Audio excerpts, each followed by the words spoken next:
may ask another question to the panel.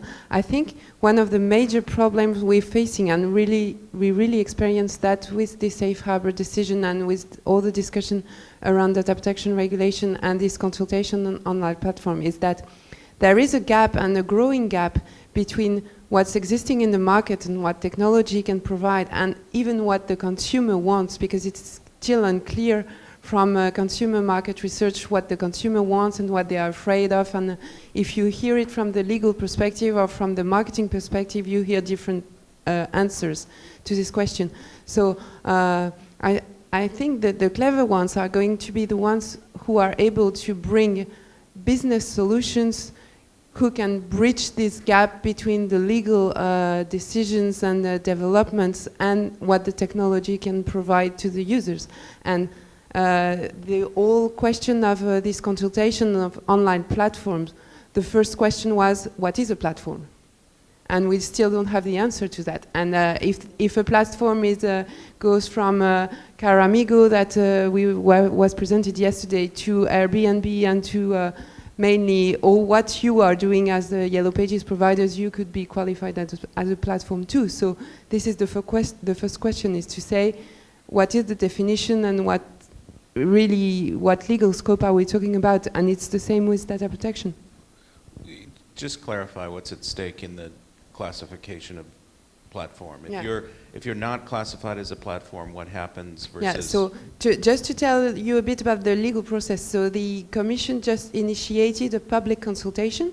So it's not legislation, it's kind of a consultative mode where so it's online now, and they are asking for comments and input, and the aim is to see if some of the folks out there, like the Ubers or the Airbnb, need to have more regulation, because now they are just acting out of the blue. And the problem, as I said, is the side effect of what definition is going to take and what the scope is going to be. So we're talking about privacy right now. This is pursuant to the forthcoming pan-European privacy data protection law, right? This is the public comment that is being solicited. It's not about, we're not talking about competition at the moment. Yeah, kind of, because there are also some tax issues in that. You know, for Airbnb, for example, there's a big tax issue that the cities are bringing up that, come on, you're avoiding... So there's three issues. Yeah. There's the tax issue, the competition, there's the privacy issue, and there's the competition. And there is also like consumer protection issues. But the problem is, like, at least my assessment is like, platforms already have to comply with all these rules, so there's nothing new. That's why I said, like, is there a problem that we're trying to fix, or we're just creating a problem simply because it's politically sexy to talk about platforms? There is already legislation in place. Data protection will be, in 2 years, will be in place. So why are we still talking about regulating more online platforms? This is a big question mark that the Commission still has to explain.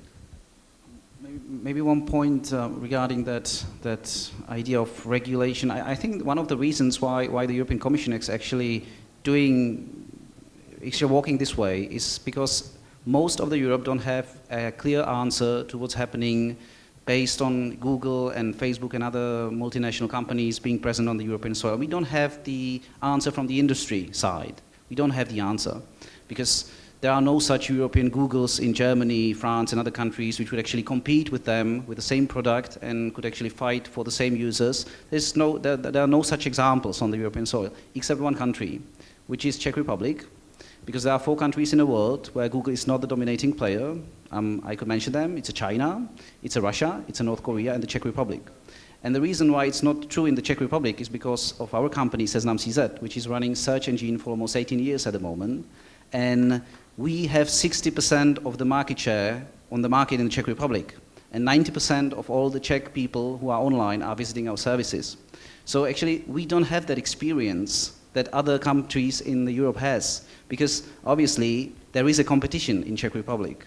And you as a user have a clear choice to choose Google services or Seznam services based on your experience, if you like them more, if you are afraid of your data because you don't like the way one or the other company is actually using the data.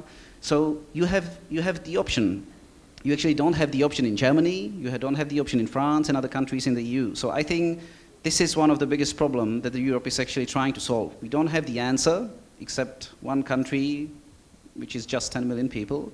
And in the Czech Republic, if you ask the politicians and if you ask the regulators in the Czech Republic, they wouldn't tell you the same thing that the European politicians and European would tell you, because they see this is not that big issue as it is in the rest of the EU. Since I live here, I have to agree with you. And we invited Google, but they didn't want to come to talk to us in the Czech Republic. So as an industry, we have somehow to take a kind of position. I agree that regulation is a problem. There was a study at the time where the sui generis right entered into application that actually the study showed that the sui generis right affected the capacity of European companies to create database in comparison to the competition in the US. And that's where the Facebook, the Googles emerged and have been able to develop based on a ruling of the US Supreme Court. This was Rural Telecom against FICE Corporation, where there was no copyright on telco data. And what happened is that you saw all these expansion of US companies and all these restrictions on data in Europe. So more regulation will mean less capacity of doing products within our industry. So even the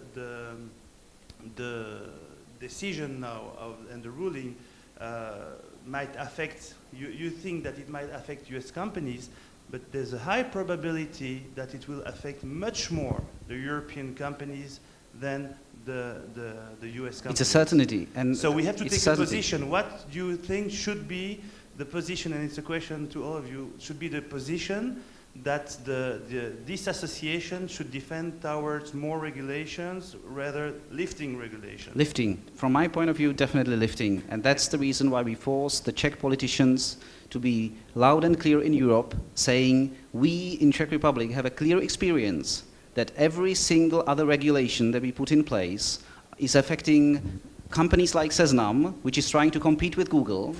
We are able to compete with them for the last 18 years, but we won't be able to compete with them if we will have 15 other regulations that would actually cut the possibilities that we are able to work with in the Czech Republic, for example.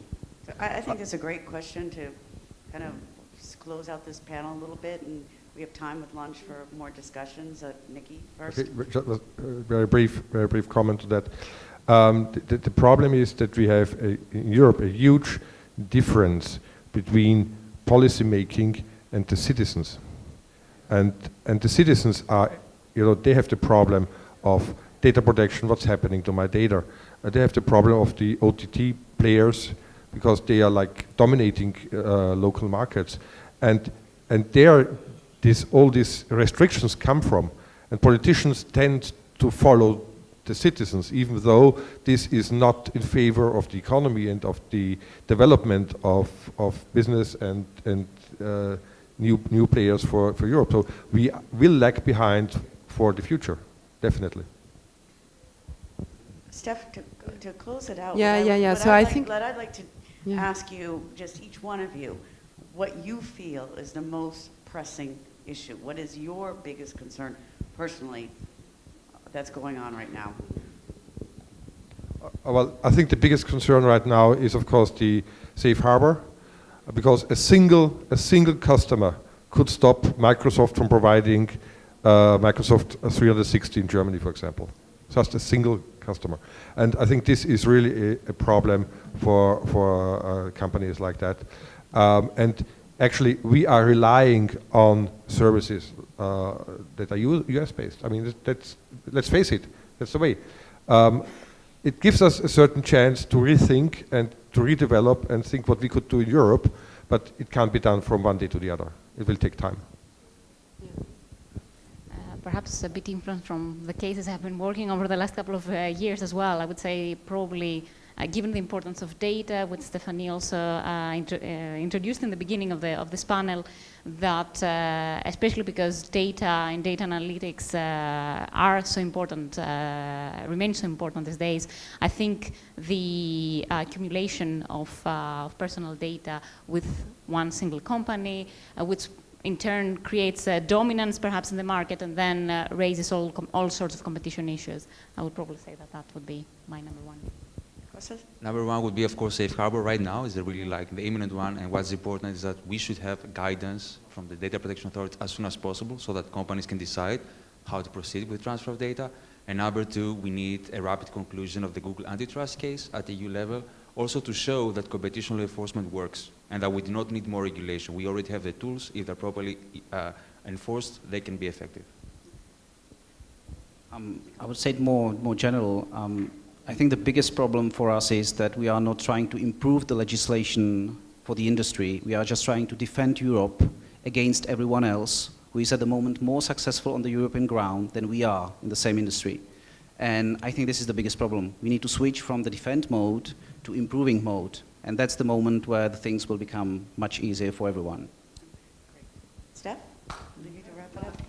I think if I just may wrap up, it's very interesting to see that we all share the same vision and that, yeah, data and data policy is probably going to be number one key issue that CINDA has to work on. So, well, I think to wrap that up too, since Greg's here, I think that the exchange also with LSA on some of the issues going on in America and Europe, if we increase that a little bit too, I think that would be really helpful. We'll talk about really that, valuable to have a talk about that in London, I think. Okay, well, thank you. That was great. Okay.